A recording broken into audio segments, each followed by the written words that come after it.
Olá, prezados alunos, estamos chegando ao final de nossa aula e nós tivemos a oportunidade de estudar alguns elementos a respeito da fundamentação da ética, onde nós discorremos a respeito dos aspectos científicos e filosóficos da ética e da moral.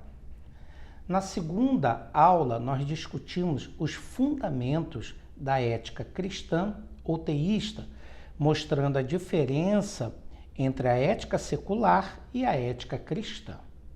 Na terceira aula, nós fizemos uma síntese de alguns modelos de conceituação de ética. Nesta quarta aula, nós vamos trabalhar alguns temas bem ligados ao conceito da prática, do cotidiano. Nós tomamos alguns elementos da vida comum, elementos corriqueiros, fundamentais, básicos, ligados ao tema da honestidade. Nosso propósito é que você relacione as conceituações éticas que nós tratamos na aula 3 com as diversas situações que nós apresentaremos na aula 4. Eu não farei essa relação. Eu espero que você tenha condições de fazer essa relação. E nós vamos usar como tema a honestidade. Será que interessa ao Todo-Poderoso que você seja honesto? Que lucro tem ele se você é correto em todas as suas coisas? Jó 22:3.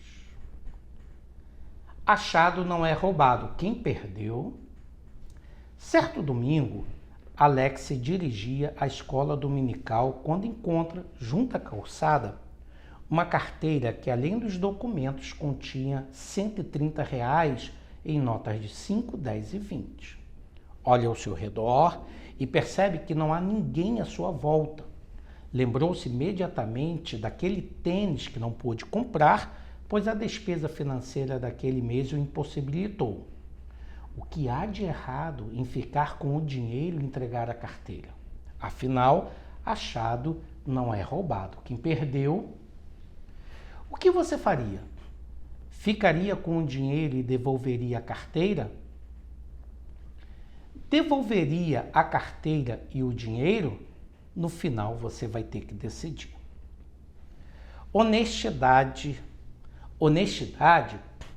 é uma palavra que, embora não seja rara na língua portuguesa, está cada vez mais escassa. Seja na vida dos políticos, seja na vida do operário. A crise de honestidade reflete a crise moral da nossa civilização. Basicamente, a desonestidade é um ato aprendido. Pequenas desonestidades, como por exemplo, trapacear numa brincadeira, colocar a sua foto em cima da foto do seu amigo para entrar no clube, numa piscina, mentir para os pais, para o cônjuge, colar na prova ou teste do colégio ou da faculdade, atos desonestos, ao que parecem grandes consequências sociais, mas que abrem as portas para as grandes desonestidades. Portanto, seja fiel nas pequenas coisas. Quem é fiel nas pequenas coisas também será nas grandes. E quem é desonesto nas coisas pequenas também será nas grandes. Lucas 16:10. O que devemos fazer então? Ir reto pelo caminho. Uma das palavras bíblicas na língua original do Antigo Testamento, traduzido por honestidade, em Provérbios 21:8, significa ir reto pelo caminho. O Novo Testamento, em 1 Pedro 2:12, usa uma outra palavra que significa procedimento correto ou conduta de vida honesta. Segundo entendi os sábios judeus, ser honesto é proceder de modo justo na vida. O rei Davi se expressou certa vez afirmando: serei honesto em tudo o que fizer. Viverei uma vida correta na minha casa. Salmo 101:2. Observe que a segunda frase explica a primeira. Ser honesto é viver corretamente. Daí a razão pela qual, na língua portuguesa, o sentido de honesto é honrado, digno, decente, íntegro, reto, virtuoso. Portanto, ser honesto é isso mesmo, agir de modo reto, íntegro e decente em todas as situações da vida. Se Alex deseja ir reto pelo caminho da vida, ele deve devolver a carteira e o dinheiro. Sabe por quê? Diz os sábios hebreus: ser honesto e ter pouco é melhor do que ter muito lucro com desonestidade. Provérbios 16:8. Quando Davi afirmou que seria honesto em tudo o que fizer, significa também que há pessoas que não são honestas, mas não são completamente. E outras que são honestas, mas também não são completamente, isto é, 100% honestas. Certa vez, em um mercado localizado numa cidade do interior, um senhor estava com uma outra pessoa. Esse senhor é conhecido em seu bairro como um homem honesto, respeitável. Os amigos de trabalho também o consideravam um homem e chefe justo e amigo. Quando ele comprou os produtos e os pagou naquela loja, por engano a funcionária do mercado retirou um maço de 5 notas de R$100, pensando se tratar de R$10. Aquele senhor estava muito distraído conversando com a outra pessoa que o acompanhava, pelo que, recebendo o dinheiro, não observou o valor e o colocou no bolso. Ele e sua esposa retiraram-se e pediram um táxi. Chegando ao destino, retirou o dinheiro do bolso e percebeu que a caixa do mercado havia cometido um engano. Imediatamente voltou para devolver o dinheiro. Aproximou-se do gerente, explicou-lhe gentilmente o que havia acontecido e devolveu o valor. O gerente ficou impressionado com aquela atitude. Afinal de contas, não é sempre que se encontra uma pessoa tão honesta assim. O gerente, então, o convidou para tomar um cafezinho e lhe fazer uma proposta. Disse o gerente: meu senhor, esse seu gesto é um grande exemplo que ainda existem pessoas honestas neste mundo. Nosso mercado tem um jornal que circula em nossa rede, espalhada por todo o Brasil. Gostaríamos de tirar uma foto do senhor e de sua esposa e veicular na imprensa local e em nosso jornal esse gesto de honestidade. O senhor que havia devolvido o dinheiro ficou pálido e retrucou: não, de forma alguma vou permitir isso. O gerente insistiu, até que aquele senhor disse: minha esposa e filhos não sabem que estou aqui. Eles pensam que estou em uma viagem de negócios. O gerente entendeu imediatamente o que se tratava e não insistiu mais. Esse senhor, de fato, era honesto, mas não era como Davi, 100% honesto em todo o seu proceder. Precisamos ser honestos em tudo e não apenas em algumas coisas. Ouçamos mais uma vez o salmista Davi: serei honesto em tudo que fizer, viverei uma vida correta na minha casa. O próprio apóstolo Paulo recomendou qual deve ser a vontade de todo cristão verdadeiro. A nossa vontade é fazer aquilo que tanto o Senhor como as pessoas acham certo, segundo Coríntios 8:21. Somente fazendo o que é justo, o que é honesto e bom, é que as pessoas não crentes glorificarão a Deus pelas nossas boas ações. A conduta de vocês entre os pagãos deve ser boa, para que quando eles os acusarem de criminosos, desonestos, malfeitores, tenham de reconhecer que vocês praticam boas ações, isto é, são justos e honestos, e assim louvem a Deus no dia da sua vinda. 1 Pedro 2,12. Sejamos honestos em todos os nossos atos e relacionamentos. Decidi seguir o caminho certo. Alex vive, então, situações embaraçosas. Há tempos ele namora uma moça do conjunto de sua igreja e é correspondido por ela. No entanto, sai com um grupo de adolescentes para cantar em outra igreja e pronto, conhece uma outra. Diz que ama as duas e que sente que elas também o amam. Ele pode ter dois amores ao mesmo tempo? deve romper com uma e ficar com outra? Certa vez, presenciei um caso assim na igreja. Sabe o que o cara de pau teve a coragem de perguntar? Gaguejando, é claro, né? Quando as duas descobriram e romperam o namoro, o meu amor, e o meu amor? E o meu amor, onde fica? Risos à parte, situações em que devemos fazer as nossas escolhas sempre surgirão. Seja um troco a mais, dado pelo caixa desapercebido, a mercadoria extra na sacola, uma mentira para sair-se bem, sempre teremos que decidir o que fazer e justificar a decisão tomada, pois somos responsáveis por nossas opções. Quando você tiver que decidir, faça a opção pelo que é honesto, pelo que é justo, pelo que é correto. Reto é o proceder do honesto, diz a Bíblia em Provérbios. Seja sempre honesto com você mesmo e com o sentimento dos outros. Quem é honesto trata todos com sinceridade, mas quem é mau vive enganando os outros, diz Provérbios 12:5. Situações constrangedoras podem e devem ser evitadas se você for honesto em todas as suas decisões.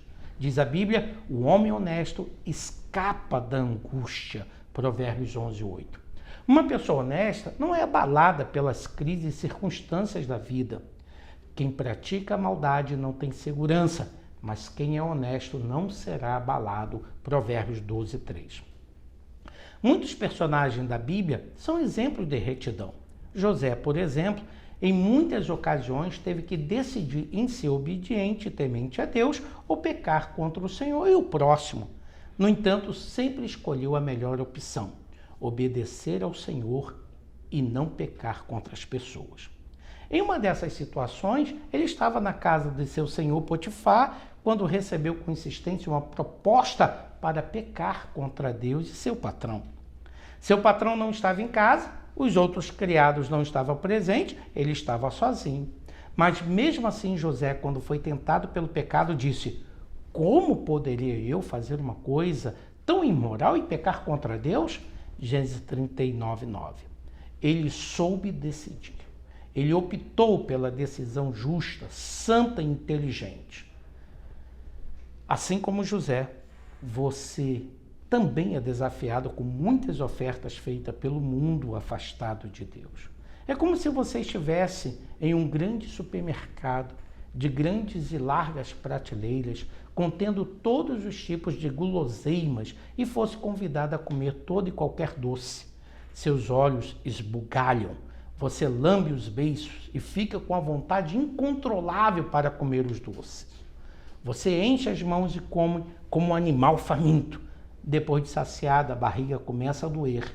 Mal-estar, azia, que dor, que mal-estar. Assim também age o mundo, oferecendo sem limites todo tipo de pecado. Mas depois de pecar contra o Senhor, vêm as dores do pecado, pois o que uma pessoa planta é isso mesmo que colherá, diz a Bíblia em Gálatas 6:7. No entanto, veja a recomendação da Bíblia em 1 João 2,16. Nada que é deste mundo vem do Pai. Os maus desejos da natureza humana, a vontade de ter o que agrada aos olhos e o orgulho pelas coisas da vida, tudo isso não vem do Pai, mas do mundo. Portanto, quando você for decidir-se a respeito das coisas, busque a vontade de Deus e a orientação de seus pais, de seu cônjuge, da sua família, do seu pastor. Eles têm muita experiência e podem ajudá-lo a enfrentar também as decisões difíceis. Já ouviu, né? Pedra mole em água dura. É assim que diz o ditado. Bom, isso não importa muito. Como a água pode furar a pedra? Batendo repetidamente, mesmo que em pequena quantidade. É o que considero o dito popular. Isto chama a atenção às coisas aparentemente pequenas, frágeis, e de como, ao longo do tempo, o efeito é desastroso. Isto serve de alerta. Se formos desonestos nas pequenas coisas, é muito provável que seremos também nas grandes coisas. Quem é fiel nas coisas pequenas também será nas grandes. E quem é desonesto nas coisas pequenas também será nas grandes, é o que diz Jesus em Lucas 16:10. Observe que fiel, na primeira frase, é antônimo da palavra desonesto na segunda. Logo, fiel quer dizer, pequenos atos desonestos aqui, outro acolá, terminam por deteriorar completamente o caráter de uma pessoa e o preço que se paga pelo resto da vida é muito alto. Acho que já lembrei do ditado: água mole em pedra dura, bate, bate até que fura. Sua vida é como essa rocha, firme, constante, segura? Então cuidado com os pequenos desvios, com os atos desonestos, pois assim bate, bate até que fura. Portanto, afirma a Bíblia: quem é honesto mostra que teme ao Deus eterno, mas a pessoa que se desvia dos caminhos do eterno o está desprezando. Provérbios 14:2. Não despreze o Senhor e as suas santas leis. Obedeça a palavra de Deus e assim sempre estará desviando-se dos caminhos desonestos e honrando ao Senhor em tudo. Lembrando que a sua missão como capelão é ser um exemplo de vida, um exemplo de honestidade, um exemplo de sinceridade. Você estará em muitos ambientes. No momento você pode estar no hospital, noutro na universidade, noutra no presídio, tantas outras situações também na vida militar. E você precisa, portanto, ser uma coluna moral aonde você estiver. É esse caráter cristão, é esta ética e a rigidez da moral cristã que será a tua coluna e você será exemplo aonde quer que você esteja. Lembre-se que como capelão, você reflete a luz do próprio Cristo, reflete o caráter do próprio Cristo.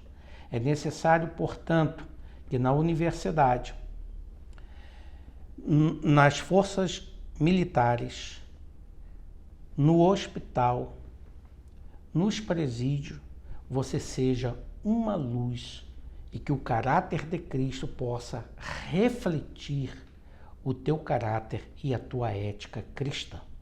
Que Deus lhe abençoe e lhe dê bastante sucesso em seu trabalho como capelão.